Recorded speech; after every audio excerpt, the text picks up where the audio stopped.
DD किसान, बदलते भारत की शान।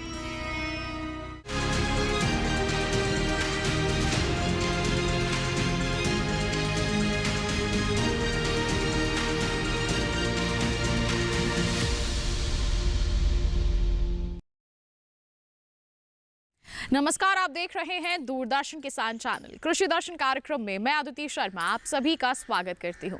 हमारे इस कार्यक्रम में खेती किसानी के क्षेत्र से जुड़ी अहम जानकारियां हम आप तक पहुंचाने का प्रयास करते हैं। मकसद यही रहता है कि आप उनसे जागरूक हो सके और लाभान्वित हो सके। आज के हमारे इस कार्यक्रम में क्या कुछ खास जानकारियां आपके लिए लेकर आए हैं, हम जानने के लिए शुरुआत करते हैं आज के एपिसोड की। आइए सबसे पहले नजर डालते हैं सम्मेलन से प्रगति की ओर पर। जी राम जी अधिनियम 2025 को लेकर एक प्रेस कॉन्फ्रेंस आयोजित की गई।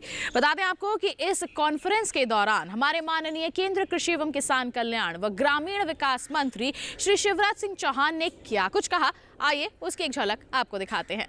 ये मजदूरों के अधिकार की संपूर्ण सुरक्षा का प्रावधान है। योजना ऊपर से नहीं थोपी जाएगी। विकसित ग्राम पंचायत प्लान ग्राम सभा और ग्राम पंचायत बनाएगी और काम कॉन्ट्रैक्टर नहीं, पंचायत करेगी। कन्वर्जेंस करके भी बाकी योजनाओं से काम होंगे तो 50% काम कम से कम ग्राम पंचायत ही करेगी।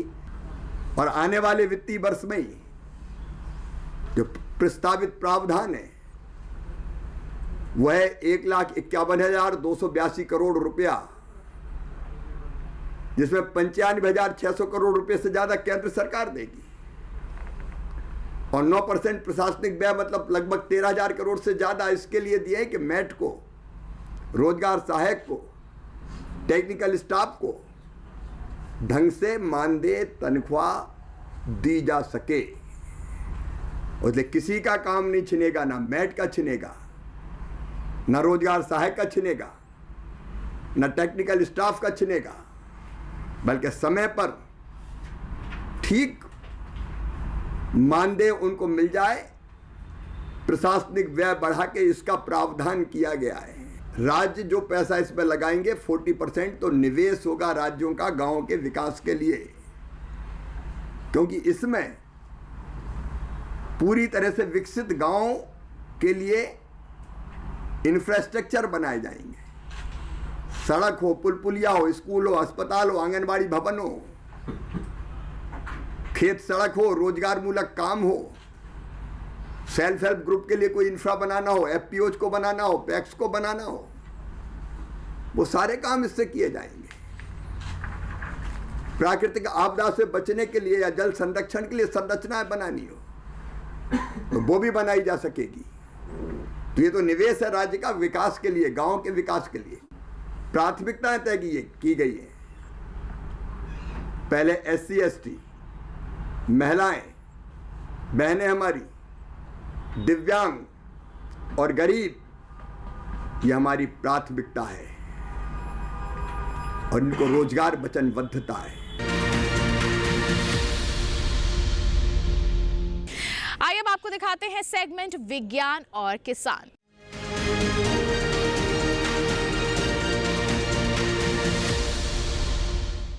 पूसा कृषि विज्ञान मेले का आयोजन 25 फरवरी से 27 फरवरी तक किया जाएगा। इसी विषय में विस्तृत जानकारी दे रहे हैं भारतीय कृषि अनुसंधान संस्थान पूसा नई दिल्ली के निदेशक डॉक्टर CH श्रीनिवास राव। क्या कुछ कहा है उन्होंने, आइए दिखाएं आपको। हर साल जैसा आप सबको पता है जो पूसा विज्ञान मेला है, किसान विज्ञान मेला होता है। अगले फरवरी में 3 दिन चलेगा, 25 तारीख से 3 दिन चलेगा। एंड उसका मकसद यही है जो विकसित भारत का, जैसा हम लोग खेती काफ़ी महत्वपूर्ण है भारत में, तो जो खेती जैसा डेवलप हो जाएगा तो विकसित भारत भी डेवलप होगा। इसी लेके हम लोग अगले विज्ञान मेला हम लोग ये कर रहे हैं। इस साल का जो विषय है विकसित कृषि और आत्मनिर्भर भारत है। तो कृषि से हम लोग आगे कैसे विकसित रूप में हम लोग आगे जाएंगे, देन सेल्फ सस्टेनेबिलिटी कैसे आ जाएगा, यही दोनों थीम जोड़ के हम लोग आज ये विचार होगा इस बार किसान विज्ञान मेला में। इस साल भी बीज काफ़ी मुख्य भूमिका है, जो जलवायु परिवर्तन का अनुकूल बीज है और जो इम्प्रूव्ड वैरायटीज़ हैं हम लोग अलग अलग धान में होगा, मक्का में होगा, दलहन में होगा, ये सभी ये सब्जियां में होगा, जो फूल में होगा, सभी हम लोग किसान को उपलब्धि करेंगे। कम से कम 7-8 स्टॉल हम लोग रख रहे हैं एंड जैसा पिछले साल भी रहा इस साल भी यही होगा। मुख्य बीज हम लोग सेल काउंटर्स रहेगा एंड आप सबको पता है तो पूसा बीज काफ़ी डिमांड है। तो सुबह पिछले बार हम लोग देखा था, पिछले 2-3 साल में सुबह से जाके किसान भाई बहन उधर रहता है क्यू में, पूरा बंदोबस्त हम लोग आराम से खरीद करके अलग अलग सब्जी का बीज अलग अलग है, सभी उपलब्ध रहेगा, तीनों दिन रहेगा। किसान भाइयों बहनों, मछली पालन एक बहुत ही बेहतरीन व्यवसाय है, मुनाफे देने वाला व्यवसाय है, बशर्ते इसे सावधानी पूर्वक किया जाए और साथ ही साथ अगर आप इसकी शुरुआत कर रहे हैं तो इसके लिए पूरी जानकारी हासिल कर ले। तो मछली पालन किस तरह से बन सकता है आपके लिए फायदे का सौदा, जानते हैं सेगमेंट विज्ञान और किसान में।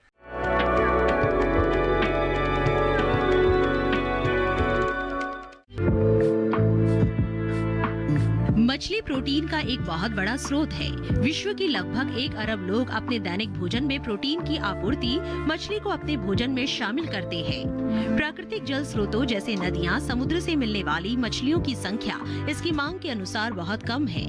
इस समस्या को दूर करने का उत्तम पर्याय मछली पालन है, जो बहुत से देशों में बहुत बड़े स्तर पर किया जा रहा है। संभावनाओं को देखते हुए मछली पालन की तरफ कृषकों का रुझान बढ़ने लगा है। आज हमारे देश में मछली पालन करके किसान काफी हद तक लाभान्वित हो रहे हैं। मछली पालन में लागत कम और मुनाफा अधिक है। किसान मछली पालन की शुरुआत आसानी से कर सकते हैं। मछली पालन उद्योग के लिए सबसे महत्वपूर्ण है तालाब। अगर मछली पालक के पास तालाब नहीं है तो वे सरकारी तालाब पट्टे पर लेकर मछली पालन का काम शुरू कर सकते हैं। यदि सरकारी तालाब पट्टे पर ना मिले और आपके पास जमीन है तो तालाब खुदवाकर भी ये व्यवसाय किया जा सकता है। मछली पालन को बढ़ावा देने में सरकार भी भरपूर मदद करती है। यही नहीं, सरकार ने मछली पालन को कृषि का दर्जा भी दिया है। इसके अलावा मछली पालकों को तमाम सुविधाएं भी दी जा रही है। आज बहुत से किसान मछली पालन को अपनाकर अपनी आमदनी बढ़ा रहे हैं, जिससे उनकी आर्थिक स्थिति में काफी सुधार हुआ है।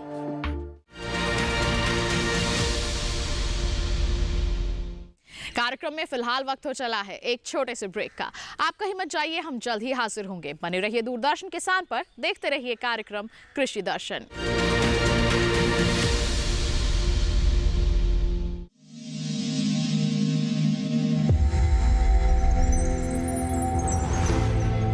आत्मनिर्भर किसान भारत की शान। उत्पादन में आत्मनिर्भर होने के साथ साथ फसल की कटाई के उपरांत उपज की हानि को रोकने, ग्रामीण क्षेत्रों में रोजगार सृजन करने और बीज से बाजार तक के विजन को मजबूती देने के उद्देश्य से 1 वर्ष पूर्व माननीय प्रधानमंत्री श्री नरेंद्र मोदी जी ने एक महत्वाकांक्षी केंद्रीय योजना एग्रीकल्चर इंफ्रास्ट्रक्चर फंड की शुरुआत की। इस आधुनिक इंफ्रास्ट्रक्चर से कृषि आधारित उद्योग लगाने में एक बहुत बड़ा बदलाव आएगा और बहुत बड़ी गति आएगी। साथियों, अब हम उस स्थिति की तरफ बढ़ रहे हैं जहां गांव के कृषि उद्योगों से फूड आधारित उत्पाद शहर जाएंगे और यही तो आत्मनिर्भर भारत अभियान का संकल्प है। एग्रीकल्चर इंफ्रास्ट्रक्चर फंड से पात्र लाभार्थी गोदामों का निर्माण कर सकते हैं, छटाई या ग्रेडिंग इकाई, पैकिंग हाउस, सप्लाई चेन और कोल्ड चेन जैसी सुविधाएं या फिर प्राथमिक कृषि प्रसंस्करण केंद्र की स्थापना कर सकते हैं।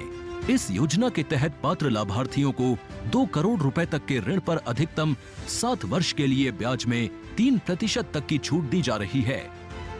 ऋण पुनर्भुगतान के लिए 6 महीने से 2 वर्ष तक मोरेटोरियम की सुविधा भी उपलब्ध है। इस योजना ने अब तक सफलता की कई मिसालें कायम की हैं, जैसे कि मध्य प्रदेश के लाभार्थी श्री विपिन त्रिपाठी ने एग्रीकल्चर वेस्ट से बायोफ्यूल बनाने का इनोवेटिव प्राइमरी प्रोसेसिंग सेंटर लगाया है। लोन मिलने की वजह से हम समय पर सारी मशीनों का प्रोक्योरमेंट और सारा सिविल वर्क टाइम पे करवा पाए, जिससे ये प्रोजेक्ट को लगाना संभव हो पाया। राजस्थान के लाभार्थी श्री यशवर्धन मुंद्रा ने सॉर्टिंग एंड ग्रेडिंग यूनिट लगाकर रोजगार के अवसर पैदा किए हैं। कर्नाटक की महिला उद्यमी श्रीमती ममता वी ने प्राइमरी प्रोसेसिंग सेंटर लगाकर प्रगति की नई राह चुनी है। ಸಣ್ಣ ಪುಟ್ಟ ಉದ್ಯಮಿಗಳನ್ನ ಮತ್ತಷ್ಟು ಅಗ್ರಿಕಲ್ಚರಲ್ಲಿ ಹೆಚ್ಚು ನಾವು ಇನ್ನಷ್ಟು ಸಾಧನೆ ಮಾಡಲಿಕ್ಕೆ ಕಾರಣಕಾರಕವಾದಂತ ಈ ಅಗ್ರಿಕಲ್ಚರಲ್ ಇನ್ಫ್ರಾಸ್ಟ್ರಕ್ಚರ್ ಫಂಡ್ ಇಂದ ನಮ್ಮ ಇನ್ನಷ್ಟು ಯೋಜನೆಗಳು ಆಯೋಜನೆಗಳು ಉತ್ತಮಗೊಂಡಿದೆ। राजस्थान के लाभार्थी श्री दिनेश भट्टर ने जीरे की प्रोसेसिंग यूनिट लगाकर आसपास के ग्रामीणों को आत्मनिर्भरता प्रदान की है। महाराष्ट्र के लाभार्थी श्री अनूप कुमार मोहता ने वेयर हाउस बनाकर अन्न भंडारण को सुनिश्चित किया है। आज देश के कोने कोने से किसान, कृषि उद्यमी, किसान उत्पादक संघ, प्राथमिक कृषि सहकारी समितियां, स्वयं सहायता समूह और कृषि उपज मंडियां इस योजना का लाभ उठा रहे हैं।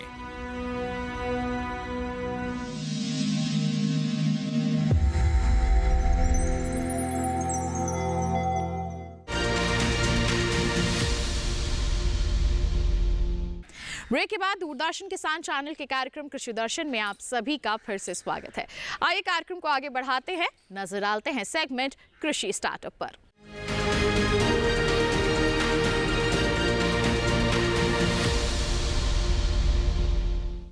हमारे सेगमेंट में हम आपकी मुलाकात करवाते हैं ऐसे किसानों से जो सफलता की ऊंचाइयों को छू चुके हैं अपनी कड़ी मेहनत और लगन के चलते। जी हाँ, किस तरह से उन्होंने इस सफलता के मुकाम को हासिल किया है, कैसी रही है उनकी कामयाबी की दास्तान, जानने के लिए आइए रुख करें सेगमेंट कृषि स्टार्टअप का।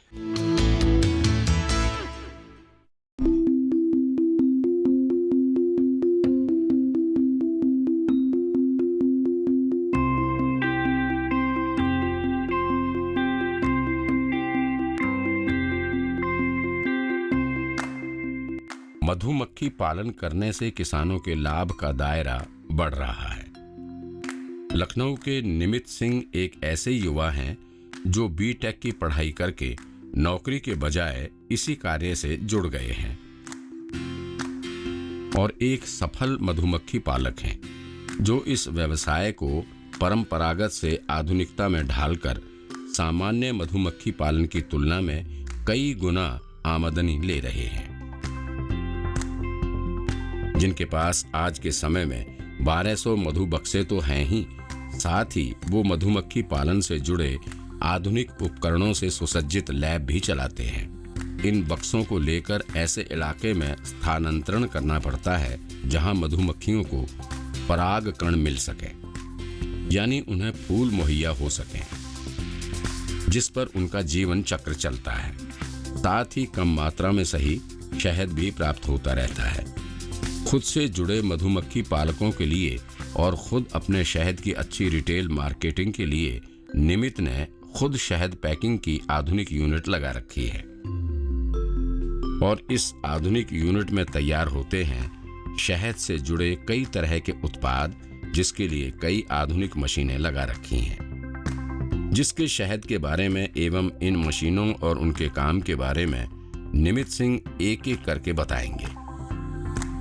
दरअसल बड़े पैमाने पर शहद निकालने के बाद निमित को थोक में उतनी अच्छी प्राइस नहीं मिल पाती, इसलिए वो खुद के लैब में शहद की गुणवत्ता और इसमें मौजूद तत्वों की मात्रा वगैरह की जांच करते हैं। इसमें वैल्यू एडिशन कर 16 तरह के उत्पाद बनाते हैं और इसकी पैकिंग कर खुदरा बाजार में बेचते हैं।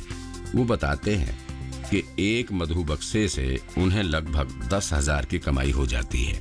मैं जो मोम निकलता है उसका उत्पाद बनाता हूँ, जो पराग निकलता है उसको बेचता हूँ, परपुलिस निकलता है उसको बेचता हूँ, शहद को खुद में बाजार में बेचता हूँ। तो जो मेरी मार्जिन है, प्रॉफिट मार्जिन एक तरह से कह लीजिए 4 टाइम बढ़ जाती है। निमित अपने 1200 बक्सों से साल भर में लगभग 12 लाख की कमाई करते हैं। इसमें शहद के अलावा मोम और रॉयल जेली जैसे बाय प्रोडक्ट भी शामिल है। मोम जो हमारा निकलता है उससे बनाते हैं हम मोमबत्ती। मोमबत्ती से हम के बाद जो मोम बचता है उससे हम साबुन बना लेते हैं। फिर मोम से हम क्रीम बनाते हैं। तो ये 3 उत्पाद हमारे केवल मोम के हो गए। उसके बाद हमारा दूसरा बाय प्रोडक्ट निकलता है पोलन।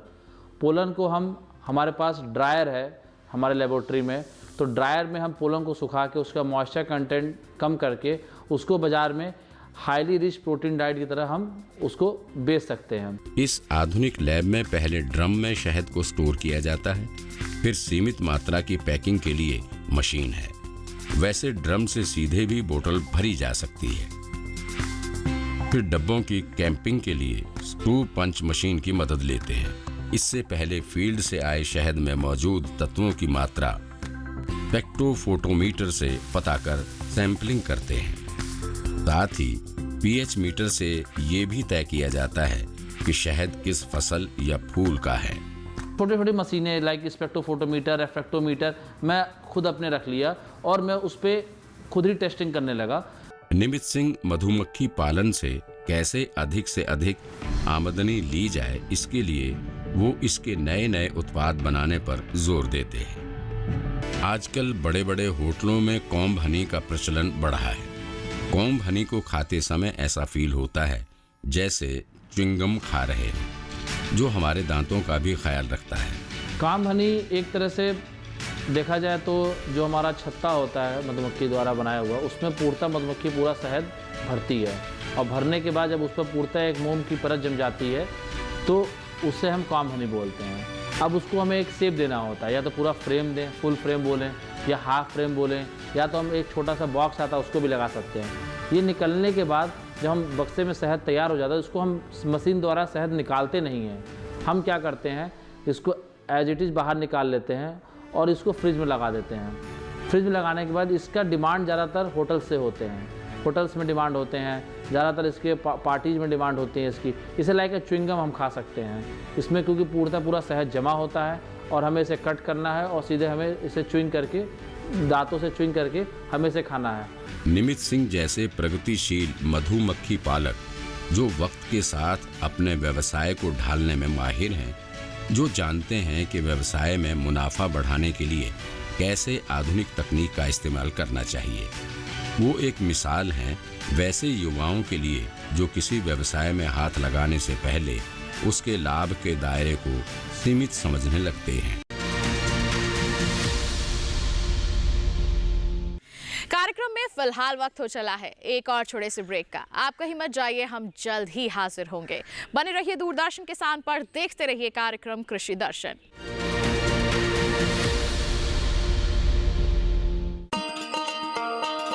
किसान भाइयों गांठ बांध लो, गांठ बांध लो, बात बहुत है काम की, समृद्धि के पैगाम की। मिट्टी के मिजाज को समझो, मिट्टी के हर राज को समझो, मिट्टी की तुम जांच कराओ, मुफ्त सॉइल हेल्थ कार्ड ले जाओ। कभी मुनासिब बीज लगाओ, सही किस्म की खाद ले आओ, जितनी जरूरी उतनी डालो, सही मात्रा खुद पहचानो, इसको अपना मंत्र बना लो, मिट्टी की सेहत तो जानो। बात बहुत है काम की, कम लागत अधिक वरदान की। किसान भाइयों गांठ बांध लो, आज ही मिट्टी की जांच कराएं। राज्य सरकार के कृषि अधिकारी से संपर्क करें और मुफ्त में सॉइल हेल्थ कार्ड पाएं। कृषि और किसान कल्याण मंत्रालय द्वारा किसान हित में जारी। ब्रेक के बाद दूरदर्शन किसान चैनल के कार्यक्रम कृषि दर्शन में आप सभी का फिर से स्वागत है। आइए कार्यक्रम को आगे बढ़ाएं, नजर डालें सेगमेंट फार्मिंग इंडिया पर।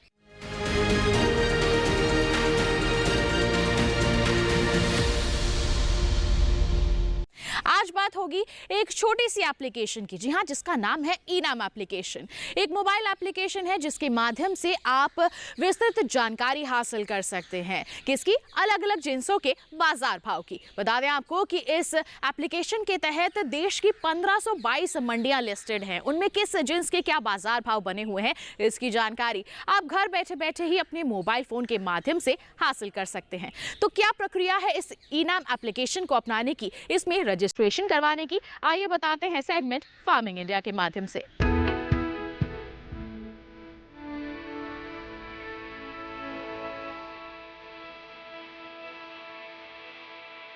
ई नाम के जरिए आप घर बैठे न केवल एपीएमसी से जुड़ी किसी भी मंडी में चल रहा भाव मालूम कर सकते हैं, बल्कि अपनी फसल का सौदा कर सकते हैं और घर बैठे समय पर बिकी हुई फसल का भुगतान भी पा सकते हैं। ई नाम दरअसल कोई समानांतर मार्केटिंग संरचना नहीं है, बल्कि ये मंडियों का ही राष्ट्रीय नेटवर्क बनाने का एक साधन है जिसे ऑनलाइन एक्सेस किया जा सकता है। पुरानी मंडी व्यवस्था में किसान सिर्फ मंडी में ही फसल बेच सकता था, लेकिन इनाम के माध्यम से वो मंडी के बाहर भी फसल बेचने के लिए आजाद है। इनाम मुख्य रूप से एक राष्ट्र एक बाजार की अवधारणा पर आधारित है। इसे कृषि और किसान कल्याण मंत्रालय के जरिए एक निवेश के साथ बनाया गया है और इसके लिए विकसित सॉफ्टवेयर सभी मंडियों के लिए उपलब्ध है। ऐसी मंडियां जो राज्य मंडी अधिनियम के नियमों के अनुरूप राष्ट्रीय नेटवर्क में शामिल होने के लिए सहमत हो। अगर किसी किसान को स्थानीय मंडी में बेहतर भाव नहीं मिल रहे हैं तो वो दूसरी मंडी का रुख कर सकता है। यहाँ तक कि वो अपने राज्य के बाहर भी फसल बेच सकता है। शुरुआत में सिर्फ 21 मंडियों को ही इसमें शामिल किया गया था और सिर्फ चुनिंदा फसलों की बिक्री होती थी, लेकिन आज 18 राज्यों और 3 केंद्र शासित प्रदेशों की 1000 मंडियां इसमें शामिल हो चुकी हैं, जहां 175 फसलों को खरीदा और बेचा जा सकता है। 31 जनवरी तक के आंकड़े बताते हैं कि इनाम पर 1,72,70,000 किसान, 2,13,844 व्यापारी, 1,02,068 कमीशन एजेंट और 2,050 एफपीओ जुड़े हैं। किसानों के लिए इनाम पर मुख्य रूप से 4 फायदे हैं। पहला, इस पोर्टल पर कारोबार में पारदर्शिता दिखाई देती है और किसानों को बेहतर भाव की संभावना बढ़ती है। पारदर्शिता का मतलब ये हुआ कि किसानों के साथ धोखाधड़ी की संभावना कम हो जाती है। दूसरा फायदा ये है कि अन्नदाता की पहुंच ज्यादा मंडियों और व्यापारियों तक सीधे हो गई है। तीसरे, मंडियों में आवक और भाव की तुरंत जानकारी मिल जाती है। और चौथा, भुगतान बहुत जल्दी हो जाता है और पैसा सीधे किसान के खाते में जाता है। तो अगर आप भी सुविधा का फायदा उठाना चाहते हैं तो ई नाम पर रजिस्ट्रेशन कराना होगा।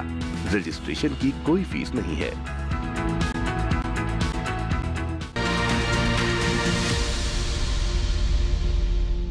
तो ये था सेगमेंट फार्मिंग इंडिया। इसी के साथ बताएं आज के कार्यक्रम में बस इतना ही। उम्मीद करते हैं जितनी भी जानकारियां आप तक पहुंचाई गई हैं सभी आपके लिए फायदेमंद साबित हुई होंगी। बता दें, कार्यक्रम के लिए कोई सवाल है आपके पास, कोई सुझाव है आपके मन में, हम तक जरूर पहुंचाइए। आप हमें ईमेल कर सकते हैं krushidarshan@gmail.com हमारी ईमेल आईडी है। आप हमें पत्र लिख सकते हैं। पता है हमारा कृषि दर्शन, कमरा number 59A, CPC Doordarshan, Khelgaon, नई दिल्ली 110049। और इसी के साथ आपको एक विशेष जानकारी और दे दें, दोबारा देखना चाहते हैं आप हमारा ये कार्यक्रम तो टीवी स्क्रीन पर दिखाई जा रहे QR कोड को स्कैन कीजिए, सीधा पहुंच जाएंगे हमारे YouTube चैनल पर और तमाम जानकारियां आप पुनः हासिल कर पाएंगे। तो इसी वादे के साथ कि अगले अंक में हम फिर होंगे हाजिर ऐसी ही अनोखी दास्तान लेकर, ऐसी ही अनोखी जानकारियां लेकर। तब तक के लिए हमें दीजिए इजाजत, लेकिन आप बने रहिए दूरदर्शन किसान पर। नमस्कार।